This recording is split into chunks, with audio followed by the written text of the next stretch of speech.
Students, तो चलिए आज हम लोग शुरुआत करते हैं क्लास 10 के एक्सरसाइज 5.1 के क्वेश्चन नंबर 3 का, जो कि है for the following APs right the first term and the common difference. इस क्वेश्चन में हम लोगों को क्या बोला गया है कि नीचे जितने भी एपी दिए गए हैं उसको देख करके हम लोगों को उसका फर्स्ट टर्म बताना है और उसका कॉमन डिफरेंस बताना है। तो चलिए हम लोग शुरुआत करते हैं। तो इसके अंदर हमारा पहला क्वेश्चन क्या है, तो 3 1 -1 -3 ये हमारा एपी है ना, ये कंटिन्यू हो रहा है। अब इसमें फर्स्ट टर्म क्या है, फर्स्ट टर्म को हम लोग ए से रिप्रेजेंट करते हैं, तो ए हमारा क्या होगा 3 होगा। और कॉमन डिफरेंस जो है वो क्या होता है, second term minus first term. तो हम लोग इसमें क्या लिख सकते हैं, second term minus first term. अब सेकेंड टर्म हमारा 1 है माइनस फर्स्ट टर्म हमारा 3 है, तो जब 1 में से 3 जाएगा तो 2 बचेगा, क्योंकि 3 बड़ा था तो ये -2 हो जाएगा। तो ये हमारा कॉमन डिफरेंस था। अगर आप लोग चाहो तो तीसरे और दूसरे टर्म से भी ये फाइंड करके देख सकते हो, जैसे कि कॉमन डिफरेंस का एक और क्या आ सकता है, a3 - a2 से भी निकाल सकते हैं ना।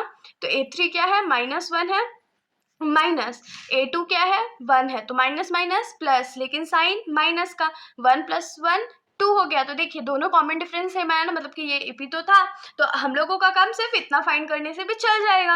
अब हम लोग आ जाते हैं इस क्वेश्चन के सेकंड पार्ट पर।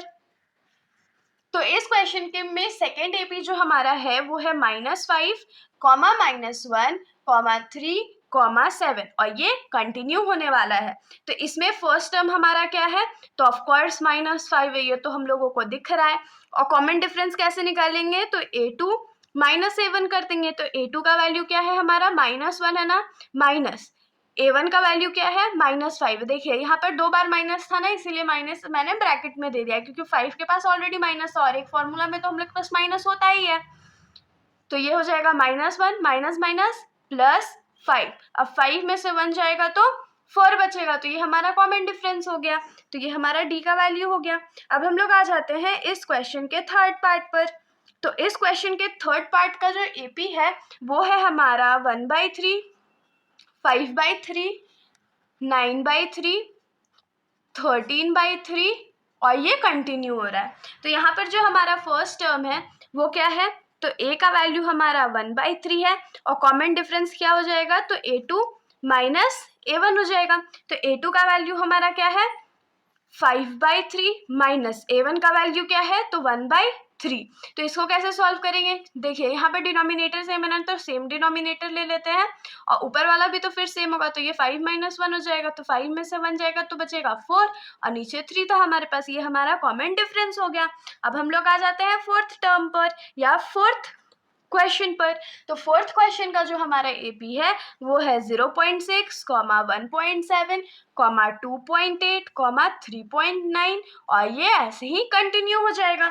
तो इसमें जो हमारा फर्स्ट टर्म है वो क्या है 0.6 है ना, तो यहाँ पर a = क्या आ जाएगा 0.6, और d का वैल्यू क्या आ जाएगा, तो a2 -a1। तो a2 का वैल्यू हमारा क्या था 1.7 माइनस a1 का वैल्यू क्या है 0.6 है, तो माइनस कर देते हैं।